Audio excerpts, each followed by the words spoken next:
ఏం జరుగుతుందో కొండా ఎపిసోడ్పై సర్వత్రా ఉత్కంఠ. ఖర్గేతో సురేఖ భేటీ. నేడు లండన్ నుంచి రానున్నటువంటి సీఎం, స్వాగతం పలకనున్న మంత్రులు, నేతలు. సాయంత్రం రేవంత్ మీడియా సమావేశం. అమెరికాకు నో వరకే పరిమితం. మీడియా సురేఖ అంశాన్ని లేవనెత్తితే సీఎం ఎలా స్పందిస్తారన్న దానిపై ఆసక్తి. ముఖ్యమంత్రి తిరిగి వచ్చాక మాట్లాడతానన్న మంత్రి కొండా సురేఖ. ఆమె క్షమాపణ చెప్పాలంటున్న విప్పులు, ఎమ్మెల్యేలు. ఇక లండన్లో తెలుగు ప్రవాసులతో జరిగినటువంటి సమావేశంలో మాట్లాడుతున్న సీఎం రేవంత్, హైదరాబాద్ వచ్చాక మాట్లాడుతా. అమెరికా పర్యటనకు కేంద్రం అనుమతి నిరాకరణపై రేవంత్, అండగా నిలిచిన పార్టీకి ప్రజలకు కృతజ్ఞతలు. తెలంగాణ రైజింగ్ను ప్రచారం చేయండి. లండన్లో తెలుగు ప్రవాసులకు పిలుపు. ముఖ్యమంత్రి రేవంత్ రెడ్డి లండన్ నుంచి సోమవారం హైదరాబాద్కు చేరుకుంటున్నారు. ఉదయం 5:15 శంషాబాద్ విమానాశ్రయానికి చేరుకోనున్న సీఎంకు పలువురు మంత్రులు, కాంగ్రెస్ ముఖ్య నాయకులు స్వాగతం పలకనున్నారు. అయితే రేవంత్ రాక నేపథ్యంలో కొండా సురేఖ ఎపిసోడ్లో ఏం జరగనుందన్న ఉత్కంఠ సర్వత్రా నెలకొంది.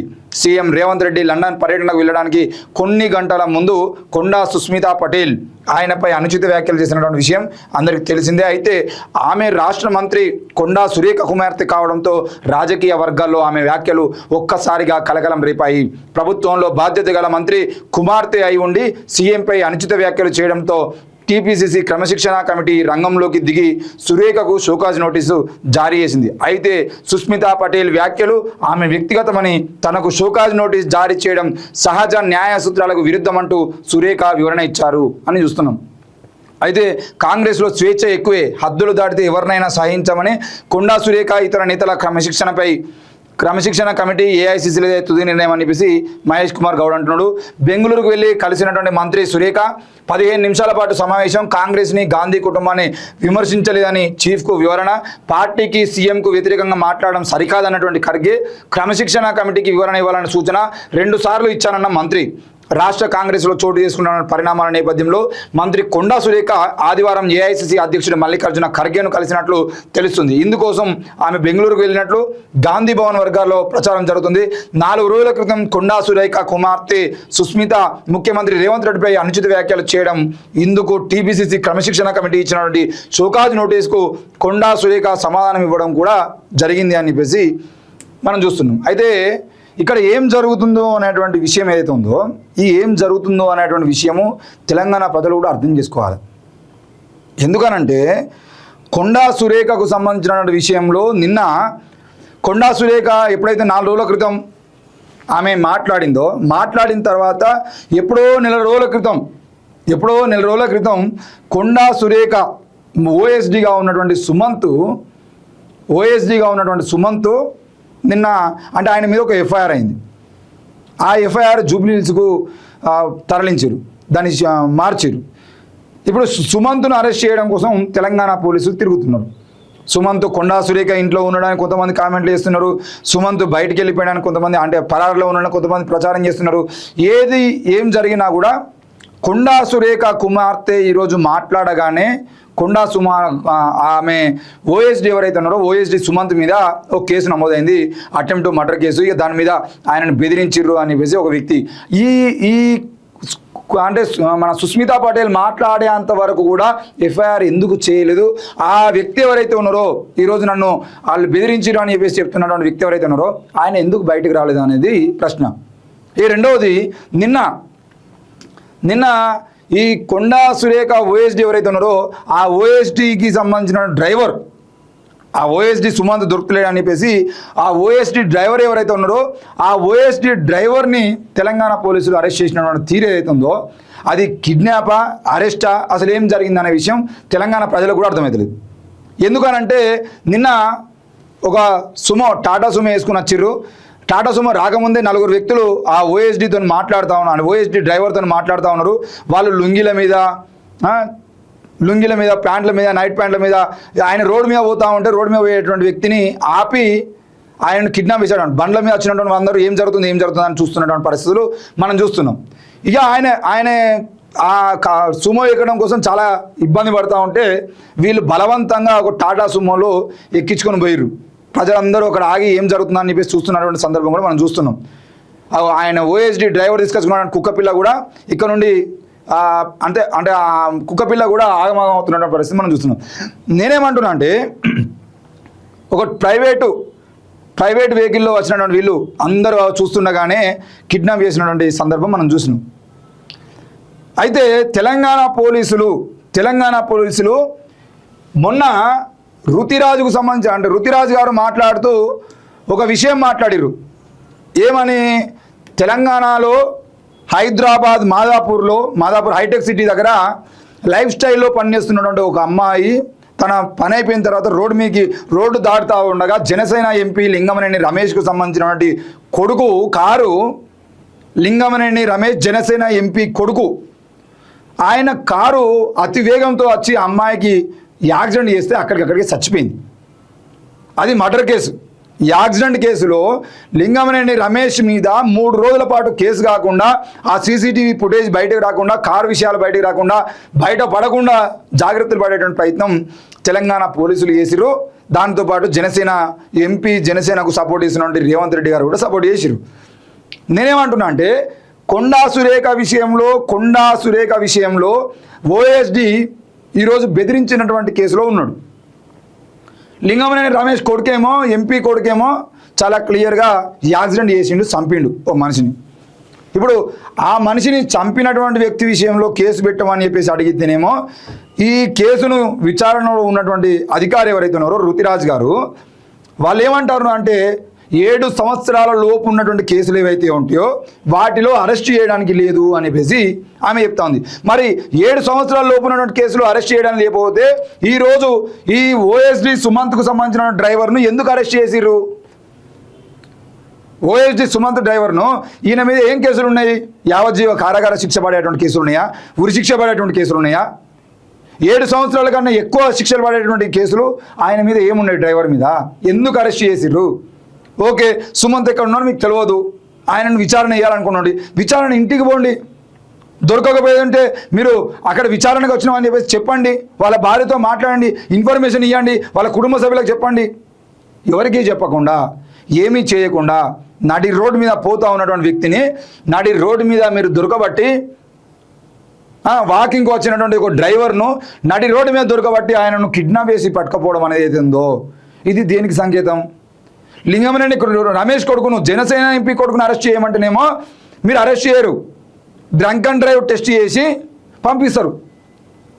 ఆయన మద్యం సేవించలేదు, ఆయన ఓవర్ స్పీడ్ పోలేదు, అయినా ఇది 7 సంవత్సరాల్లో కేసే, దీంట్లో అరెస్ట్ ఎట్లా చేస్తాము? మరి దీంట్లో ఎట్లా అరెస్ట్ చేసిరు? దీంట్లో ఎట్లా అంటే ఒక డ్రైవర్ కాబట్టి ఈయనకి చట్టాలు వర్తించవా? డ్రైవర్లకు చట్టాలు వర్తించవా అని అడుగుతున్నాం. ఇదే విషయాన్ని నిన్న కూడా మేము మార్నింగ్ న్యూస్లో అడిగినాం, ప్రశ్నించినాం.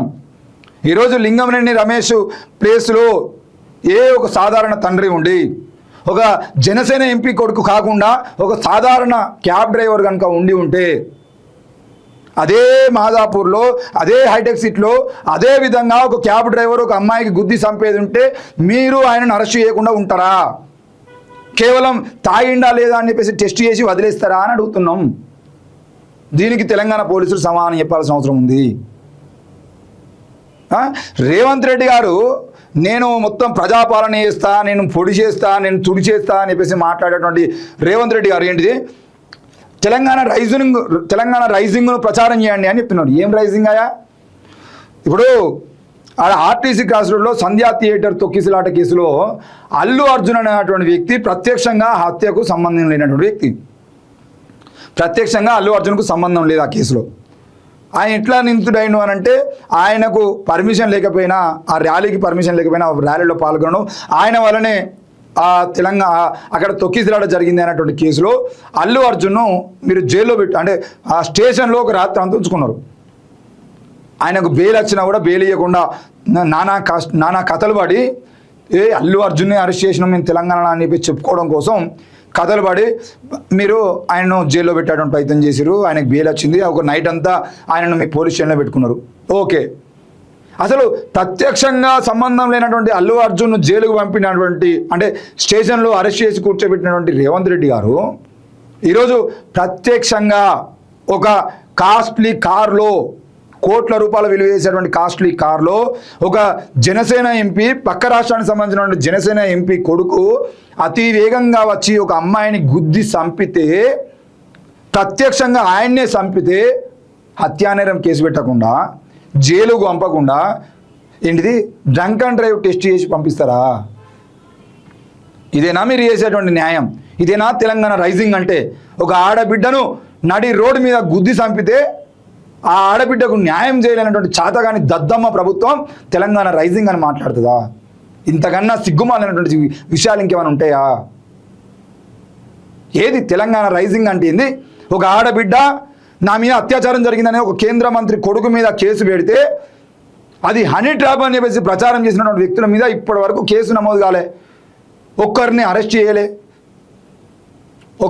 ఒక ఆడబిడ్డకు అన్యాయం జరిగితే న్యాయం చేయలేనటువంటి చేతగాని దద్దమ్మ ప్రభుత్వం తెలంగాణ రైజింగ్ అని చెప్పుకోవడానికి సిగ్గు ఉండాలి కదా.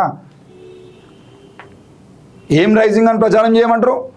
ఏడ రైజింగ్ అని ప్రచారం చేయమంటారు? ఆర్టీసీ కండక్టర్లు ఆత్మహత్యలు చేసుకుంటా ఉంటే రైజింగా? సర్పంచులు మాజీ సర్పంచులు బిల్లులు రావట్లేదని ఆత్మహత్య చేసుకుంటా ఉంటే రైజింగా? నిరుద్యోగులు ఉద్యోగాలు కావాలని చెప్పేసి ధర్నాలు చేస్తూ ఉంటే రైజింగా? విద్యార్థులు స్కాలర్షిప్లు కావాలని చెప్పేసి రోడ్ల మీకు వస్తూ ఉంటే రైజింగా? యూనివర్సిటీలలో ఏంటిది ఆడియో ఫంక్షన్లు ప్రీ రిలీజ్ ఈవెంట్లు జరుగుతూ ఉంటే ఆ పోరగాళ్ళు ఆ బారికేడ్లు ఎక్కి కింద పడి కాళ్ళు ఇరగొట్టుకుంటా ఉంటే రైజింగా? వాళ్ళ మీద ఎలాంటి చర్య లేకపోతే రైజింగా? విద్యా సంస్థలు మొత్తం నీరు గారుతూ ఉంటే రైజింగా? విద్యార్థులు గంజాయి తీసుకొని టీచర్లను చంపుతూ ఉంటే రైజింగా? గ్రామానికి గంజాయి సప్లై జరుగుతూ ఉంటే రైజింగా? ఎడ రైజింగ్? పాలిటెక్నిక్ విద్యార్థులు మీ మంత్రులకు ఎమ్మెల్యేలకు ముఖ్యమంత్రికి కనీసం లెటర్ రాయతా అని చెప్పేసి నడి రోడ్డు మీద నిలబడి 10వ తరగతి చదివి ఇప్పుడిప్పుడే పాలిటెక్నిక్లో జాయిన్ అయినటువంటి ఇంటర్మీడియట్ ఫస్ట్ ఇయర్ చదువుతున్నటువంటి విద్యార్థులు మన ఎమ్మెల్యేలను ఎంపీలను మంత్రులను ప్రశ్నించడం తెలంగాణ రైజింగా? ఏదయ్యా రైజింగ్ అంటే? ఏడ వెలుగుతుంది తెలంగాణ? ఆయననేమో 12 ఏళ్ళుగా దేశం వెలిగిపోతుందని చెప్పేసి ఆయన మాట్లాడతాడు, ఇక తెలంగాణ వెలిగిపోతుందని చెప్పేసి మీరు మాట్లాడతారు. నాకైతే కనబడతలేదు. ఏం మారిందో చెప్పు తెలంగాణలో. ఈ రంగంలో మేము అభివృద్ధి చెందినాం. టిమ్స్ ఆసుపత్రిలో ఓపెన్ చేసిండు మొన్న. మస్తు డబ్బా మొత్తం ఇక ఒక్కొక్కరికి మైక్ ఇచ్చిన వాళ్ళందరూ గఫాలు కొట్టుకుంటూ వేరు. అరే తెల్లారంగా ఇంత మంచి టిమ్స్ కట్టిరా మేము కూడా చూద్దామని చెప్పేసి మేము ఇద్దరం పోతే లోపలికి అనుమతి లేదు. అరే అనుమతి లేకపోవడం నిన్ననే ముఖ్యమంత్రి మొత్తం డబ్బా కొట్టిండు కదా దానికోసం అని చెప్పేసి చెప్తే లేదు సార్ ఇంకా ఏర్పాట్లు మొత్తంగా అసలు వాళ్ళు ఏం కాలే, ఒక బిల్డింగ్ మాత్రమే చేతికి వచ్చింది, అందులో ఇంకేం లేవు. ఇక అందులో మొత్తం అసలు ఏం జరగలేదు, కేవలం బిల్డింగ్ కట్టిరు కలర్ వేసిరు అంతే. ఈయన ఓపెనింగ్ చేసిండు. పుసుకున్న ఎవడైనా పేషెంటు వీళ్ళ మాటలు నమ్మి ఊర్లలోకి వెళ్ళి ఏ ములుగు నుండో ఏ కాటారం నుండో వాడు బస్సుకు అదో ఇదో పట్టుకొని వచ్చి ఈడ చూయించుకుందాం అని చెప్పేసి వచ్చేది అని పరిస్థితి ఏంది చెప్పాలి కదా మీరు. మేము కేవలం బిల్డింగ్ మాత్రమే ఓపెన్ చేస్తాను, ఇంకా ఇక్కడ సౌకర్యాలు స్టార్ట్ కాలే అని చెప్పేసి. నాకు తెలిసి తెలంగాణ రైజింగ్లో భాగంగా ఆ టిమ్స్ ఓపెన్ కావడానికి ఇంకో 2 ఏళ్ళు పడతాయి కావచ్చు. ఏం లేవు ఆడ వస్తువులు, డాక్టర్లు లేరు, నర్సులు లేరు, ఇక అక్కడ పని చేస్తున్నటువంటి ఏంటి మన డైలీ వేజ్గా లేకపోతే మిగతా కాంట్రాక్ట్ అవుట్సోర్సింగ్లలో పనిచేస్తున్నటువంటి ఎంప్లాయీస్ ఇప్పుడు రోడ్డు మీద వచ్చి మాకు డబ్బులు 3 నెలల నుండి జీతాలు ఇవ్వాలి అని చెప్పేసి వాళ్ళు మాట్లాడుతూ ఉన్నారు. ఇది తెలంగాణ రైజింగ్. ఏం రైజింగ్ అన్న? రేవంత్ రెడ్డి గారి పాలనలో అతడు వెలిగిపోతుంది. జర్నలిస్టులను ఆడ కొట్టి చంపుతూ ఉంటారు. భూపాలపల్లిలో మీ కాంగ్రెస్ ఎమ్మెల్యే గండ్ర సత్యనారాయణరావు అండతోని అక్కడనే పనిచేస్తున్న రెండోసారి తెలంగాణ రాష్ట్రంలో ఎన్నడూ లేని విధంగా బీఆర్ఎస్ పాలనలో అక్కడనే పనిచేసి కాంగ్రెస్ వచ్చిన తర్వాత మళ్ళీ అక్కడనే చిట్యాలలో పనిచేస్తున్నటువంటి ఆ ఏసీపీ ఎవరైతే ఉన్నారో ఆయన విలమ సామాజిక వర్గం గండ్ర సత్యనారాయణ విలమ సామాజిక వర్గం ఈరోజు అక్కడ మాదిగా జర్నలిస్ట్ మీద దాడి చేసినటువంటి మధు వంశీకృష్ణారావు కూడా విలమ సామాజిక వర్గం. ముగ్గురు కలిసి ఆ భూపాలపల్లి జిల్లాలో భూపాలపల్లి నియోజకవర్గంలో దందాలు చేసుకుంటూ ప్రజల్ని భయభ్రాంతులకు గురి చేసుకుంటూ ఉంటే తెలంగాణ రైజింగా? ఏం రైజింగ్? ఆంధ్రప్రదేశ్ పోలీసులు వచ్చి తెలంగాణ జర్నలిస్టులను రాత్రి ఎత్తుకపోతూ ఉంటే ఆపలేని చేతగానేటువంటి దద్దమ్మ ప్రభుత్వాన్ని తెలంగాణ రైజింగా? ఏడ రైజింగు? ఏం రైజింగు? ఏ రంగంలో రైజింగు? విద్యలో రైజింగా? వైద్యంలో రైజింగా? కనీసం ఏదో ఒక రంగంలో ఈ రంగంలో మేము రైజింగ్ అనేటువంటి చెప్పుకున్నటువంటి కనీసం చెప్పుకోవడానికి ఏమైనా ఉన్నదా? ఏం లేదు. ఒక్క రేవంత్ రెడ్డి మంచి బట్టలు వేసుకొని నడుచుకుంటూ వస్తా అంటే వీడియోలు తీయాలి, ఎలివేషన్ నరేంద్ర మోడీ స్థాయిలో ఎలివేషన్ చేయాలి, వెనకాల బ్యాక్గ్రౌండ్లో పాట వేయాలి, ఆ బ్యాక్గ్రౌండ్లో వచ్చేటువంటి పాటకు కాపీరైట్ వేయాలి, గింతే. ఏముండదు. ఈయనకు పాటలు పాడడానికి ఒక మనిషి ఉంటాడు, ఆయన ఏ పాట వాడినా వీళ్ళు హిట్ చేస్తారు, మేము రైజింగ్ అని చెప్పుకుంటారు. బస్సుల మీద స్టిక్కర్ వేసినంత ఈజీ కాదన్న తెలంగాణ రైజింగ్ అంటే. ఈడ విద్యార్థులు ఆత్మహత్యలు చేసుకోకుండా, నిరుద్యోగులు ఆత్మహత్యలు చేసుకోకుండా, ఏ ఉద్యోగి రోడ్డు మీదకి రాకుండా, కనీసం మహిళలు హత్యల్ని కూడా ఆపలేనటువంటి, కనీసం పోలీస్ స్టేషన్కి వచ్చినటువంటి సమస్యను తీర్చలేనటువంటి సంస్థ రోజుల్లో మీరు తెలంగాణ రైజింగ్ అని చెప్పుకుంటారా? ఇదేనా తెలంగాణ కోసం అమరులైనటువంటి 1200 మంది ఆత్మ బలిదానాల కోసం మీరు తీసుకున్న నిర్ణయం? 1200 మంది కుటుంబ సభ్యుల దగ్గర పోయి మనం అడుగుదాంపా తెలంగాణ వెలిగిపోతుందా అని చెప్పేసి 10 ఏళ్ల పాటు వాళ్ళు అంటుపెట్టిరు. దానికి ఇంకా మిగిలింది మిగతాది నేను అంటు పెడతా అని చెప్పేసి మీరు అంటు పెడతారు.